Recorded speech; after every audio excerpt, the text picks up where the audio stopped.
울산에서 코로나19 지역 감염자 2명이 추가 발생해 누적 확진자는 173명으로 늘었습니다. 반세기 전 울산은 전국 최대의 소금 생산지였는데 마을 축제로 자염의 역사가 되살아나고 있습니다.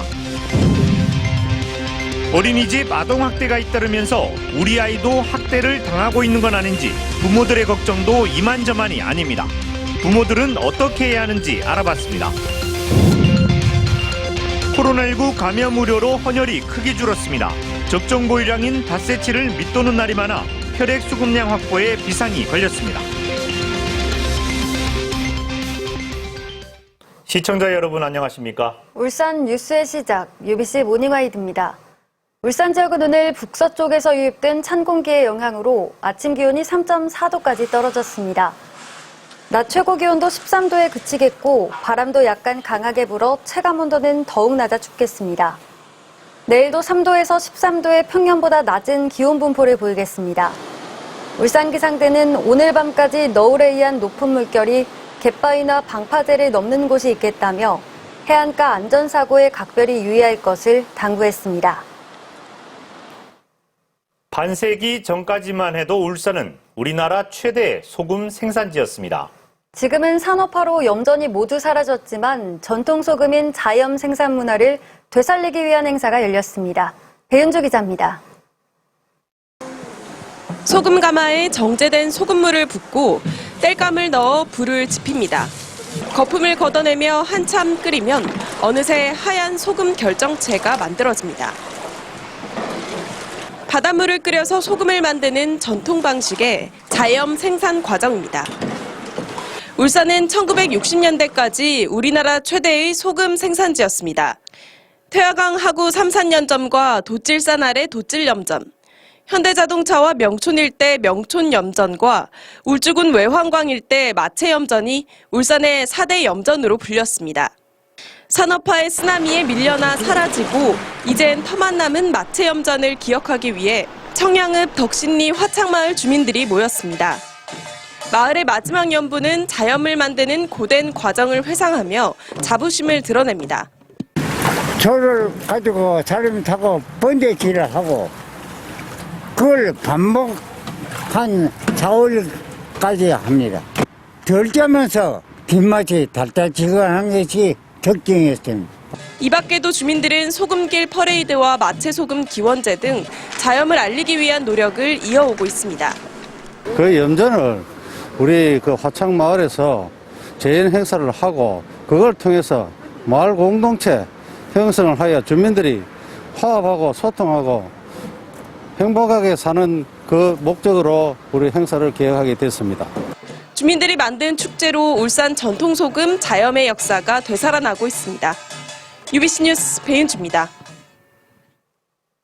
어린이집 아동학대가 잇따르면서 우리 아이도 학대를 당하고 있는 건 아닌지 부모들의 걱정도 이만저만이 아닌데요. 부모들은 어떻게 해야 하는지 알아봤습니다. 올해 울산에서 발생한 어린이집 아동학대는 6건, 5개 구군에서 모두 어린이집 아동학대 사건이 발생했습니다. 이 사건들이 드러나게 된 건 아이의 이상행동 때문이었습니다. 앉아가면은 뭐 싫어하고, 그다음에 카시트에도 계속 벗어내려고요. 카시트 앉으면은 울고 계속 짜증내고. 폭력적인 행동을 보이고 자기가 당했던 모습을 그대로 기억하고 모방하기도 합니다. 동생과 장난감 같은 거를 가지고 다투는 순간이 되면은 동생을 밉니다. 그러면 허벅지 주위를 밟아요. 또 한 가지 주목되는 건 주변 아이들의 반응입니다. 피해 아동이 끌려나가도 주변 아이들은 하던 활동을 계속하고 있는 것처럼 보였는데요. 불안하고 무서운 마음에서 어떻게 움직이지 못하고 그대로 하는 행동을 보일 수 있고, 또 하나는 우리 아이가 보면 이제 혼나는 이유를 설명을 했기 때문에 쟤는 이 공부를 하지 않고 딴짓을 해서 혼나는구나. 피해 아동뿐만 아니라 같은 반 아이들도 정서적 학대를 경험하게 되지만 어린 아이들은 그 상황을 정확히 인지하지 못한다는 겁니다. 전문가들은 문제 해결도 중요하지만 아이들에게 문제 해결력을 학습시키는 것이 중요하다고 말합니다. 자신감이 있어야지 문제 해결력이 생깁니다. 자기 스스로 해결할 수 없는 일이기 때문에 이제 어떤 신뢰가 되는 대상한테 자기 생각을 잘 전달할 수 있어야 됩니다. 그러려면 그 대상이 주로 부모가 되는데 UBC 뉴스 이산아입니다. 코로나19 감염 우려로 헌혈이 크게 줄었습니다. 적정 보유량인 닷새째를 밑도는 날이 많아 울산의 혈액 수급량에 비상이 걸렸습니다. 김예은 기자입니다. 지난해 울산에서 가장 많은 헌혈자가 찾은 헌혈의 집 성남센터. 하지만 대기실이 텅 비어 있습니다. 하루 40명, 주말엔 100명 가까이 찾던 곳이지만 현재는 하루 7명 정도만 찾고 있습니다. 코로나 때문에 이제 헌혈하는 사람들이 줄었다고 해서 이제 평소에도 헌혈을 많이 하고 하니까 그냥 친구들이랑 여기에 놀러도 온 겸 해서. 지난달까지 울산의 헌혈 건수는 6만 8천여 건으로 지난해보다 7,200여 건, 10%가량 줄었습니다. 혈액 보유량은 3.41분, 혈소파는 1.11분까지 줄어 적정량인 5일분에 한참 모자랍니다. 작년 같으면 주말에는 헌혈자분들이 이렇게 대기 공간에 가득 찰 정도로 많았는데 코로나 여파로 인해서 대기 공간이 이제 썰렁할 정도로. 코로나19 감염 우려로 개인 헌혈이 감소한 데다 온라인 수업으로 헌혈자의 60%를 차지하던 10대, 20대의 단체 헌혈이 취소됐기 때문입니다. 곧 다가올 수능일 한 주 전후로는 학교의 단체 헌혈이 아예 없어져 혈액 보유량은 더 줄어들 것으로 보입니다. 전문가들은 헌혈을 통한 감염 가능성은 사실상 없다고 강조합니다. 가림막을 설치를 해서 비말로 해서 감염되는 사례가 발생되지 않도록 하고 있고요. 또 체열을 할 때도 개개인별로 손소독은 철저히 하고 있어서 감염 문제에 있어서는 전혀 걱정을 안 하셔도 됩니다. 코로나19 장기화로 헌혈이 급감하고 있는 가운데 헌혈 동참을 위한 대책 마련이 절실해 보입니다. UBC 뉴스 김예은입니다. 울산에서 어제 코로나19 확진자 2명이 추가 발생해 누적 확진자는 173명으로 늘었습니다. 172번 확진자는 중구 거주 20대로 지난 13일 출장차 울산을 방문한 서울 강남구 412번 확진자의 직장 동료입니다. 울산시는 172번 확진자가 강남구 412번 확진자와 함께 차를 타는 등 이틀간 접촉한 것으로 파악하고 있습니다. 173번 확진자는 북구 거주 60대로 지난 19일 오한 증상을 보여 그제 CT병원에서 자진 검사한 결과 양성 판정이 나왔으며 감염 경로는 아직 확인되지 않고 있습니다. 시는 확진자들의 거주지와 이동 동선을 소독하고 추가 접촉자를 파악하기 위한 역학조사를 벌이고 있습니다. 우리나라의 내년 경제 성장률이 수출 회복에도 불구하고 내수 부진으로 인해 3.1% 성장에 그칠 것이라는 전망이 나왔습니다. 정규철 KDI 경제전망실장은 최근 울산 상의에서 열린 경제포럼에서 주제 발표를 통해 이같이 전망했습니다. 정 실장은 올해 경제 성장률이 코로나 충격으로 인해 마이너스 1.1%의 역성장을 보인 뒤 내년에는 세계 교역량의 확대 등 회복세에도 불구하고 불확실성의 확대로 3.1% 성장에 그칠 것으로 전망했습니다. 하늘을 나는 자동차 드론 택시가 국내에서는 두 번째로 대구에서도 비행에 성공했습니다. 울산도 플라잉카에 대한 연구가 한창인데 대구의 사례를 TBC 박정 기자가 보도합니다. 거대한 드론에 달린 프로펠러가 힘차게 돌면서 기체가 수직으로 날아오릅니다. 중국에서 개발한 2인용 플라잉카, 드론 자동차입니다. 대구 수성모 상화공원을 이륙해 30m 상공에서 6분 동안 비행했습니다. 16개의 프로펠러가 작동하는 드론 자동차는 220kg까지 실을 수 있고 최대 속도는 시속 130km입니다. 아직은 사람을 태우지 않았지만 꽉 막힌 대구 도심 위로 드론 택시를 타고 이동하는 상상이 현실로 다가오고 있습니다. 정부는 5년 뒤부터 드론 택시를 상용화할 계획입니다. 이번 시연할 행사 기체로 실제 이제 스터디도 많이 해봤습니다. 그래서 이런 경험들이 앞으로 우리 기업들이 이런 드론 택시 플라잉카를 개발함에 있어서 많은 좀 도움이 될 것이라고 생각을 하고 있습니다. 지난주 서울에 이어 두 번째 비행 시연도 성공적으로 마무리됐습니다.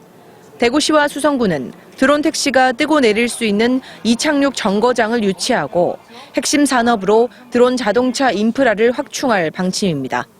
먼저 케이블카를 대신해 산악지대에 수직 이착륙할 수 있는 비행장까지 정기 운항하는 드론 자동차 모델을 만드는 게 첫 번째 목표입니다. 우리 대학들과 아니면 지역업체들과 기술 개발을 통해서 빨리 이 분야를 확충하고 그 스피드를 가속화시켜야 되겠다, 그런 생각을 가지고 있습니다. 이번 시연에서는 적외선 카메라 드론을 이용한 수상 인명 구조와 산림 순찰 등 다양한 드론 활용 사례도 선보였습니다. 영화에서나 보던 하늘을 나는 자동차. 이제는 지역의 신성장 동력으로 도심에서 플라잉카를 만나게 될 날이 머지않았습니다. TBC 박정입니다.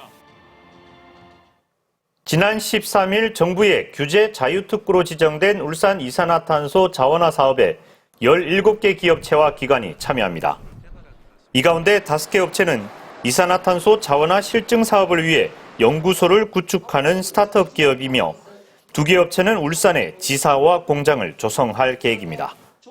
울산시는 울산에서 이산화탄소를 포집해 탄산칼슘을 제품화하는 사업을 통해 2030년까지 신규 기업 24곳을 유치해 996명의 고용 창출과 1조 8천억 원의 매출 효과를 예상하고 있습니다. 울산지방법원은 자격을 상실한 주택조합원에게 분담금을 돌려줘야 하는 시기는 사용검사를 받은 때로 봐야 한다고 판결했습니다. A씨는 지난 2015년 북구 비주택조합의 조합원으로 가입하면서 8,300만 원을 납부한 뒤 지난해 5월 자격을 상실하자 행정용역비를 제외한 6,800만 원을 돌려달라며 소송을 냈습니다. 주택조합은 사업이 완료되지 않아 줄 수 없다고 주장했지만 재판부는 사업 완료라는 시점이 분명하지 않다며 사용검사를 완료한 때에 분담금을 반환해야 한다고 판결했습니다. 동구의회 국민의힘과 무소속 의원들이 행정사무감사에서 최근 논란이 불거진 동구체육회 사무국장 임명경에 대해 집중 추궁했습니다. 의원들은 최혜봉 동구체육회 회장을 증인으로 불러 최근 동구체육회와 동구 간 갈등이 있다며 사무국장 임명 과정에서 단체장 등 윗선 개입 여부 등을 집중 질의했습니다. 이에 대해 최 회장은 지금까지 체육회장이 사무국장을 임명해온 동구체육회와 다른 지자체 관행과 달리 동구가 국가권익위원회의 공고사항이라는 이유로 공개 채용을 주장했다고 답한 것으로 전해졌습니다. 코로나19 확산으로 온라인으로 진행된 쇠보리 축제에 대해 추진위원회는 축제의 가치를 이어간 것은 의미가 있었다고 평가했습니다. 다만 구독자나 조회수를 높일 수 있는 다양한 방법은 강구해야 한다는 조언도 나왔습니다. 울산 쇠보리 축제 공식 유튜브 채널 콘텐츠는 모두 48종, 조회수는 2만 8천여 회인 것으로 나타났습니다. 북구 강동 관광단지에 들어설 뽀로로 타요 호텔앤리조트가 울산시의 건축 심의를 조건부 통과했습니다. 4,200억 원이 투입되는 뽀로로 타요 호텔앤리조트는 캐릭터 호텔 등 3개 동의 호텔과 놀이동산, 컨벤션 등을 갖춘 테마형 가족 휴양지입니다. 사업 시행자는 내년 3월 착공, 2023년 완공을 목표로 토지 매입을 마무리해 북구청에 건축 허가 절차를 밟을 계획입니다.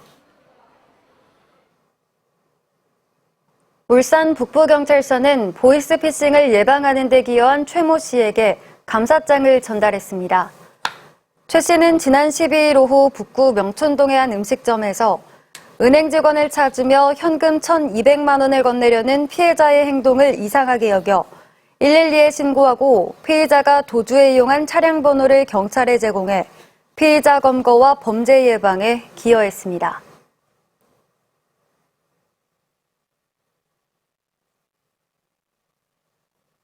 동구가 식품의약품안전처가 전국 지자체를 대상으로 실시한 2020년 식중독 예방관리평가에서 우수기관으로 선정됐습니다. 동구는 최근 3년간 식중독 저감화 정도와 예방관리 등에서 높은 평가를 받았으며 관내 식중독 발생 우려업소를 대상으로 예방 컨설팅을 실시하는 등 홍보 활동을 해왔다고 밝혔습니다. 중구가 12월까지 실내 공기질 무료 측정 서비스를 제공합니다. 대상은 중구 지역 내 100세대 미만의 공동주택과 일반주택으로 신축하거나 전면 개보수한 경우 노인시설, 어린이집 등 실내 공기질 관리법으로 관리되지 않는 모든 시설입니다. 중구는 코로나19로 실내 공기질 측정을 각자가 진행할 수 있도록 측정기기 대여 서비스도 진행한다고 밝혔습니다.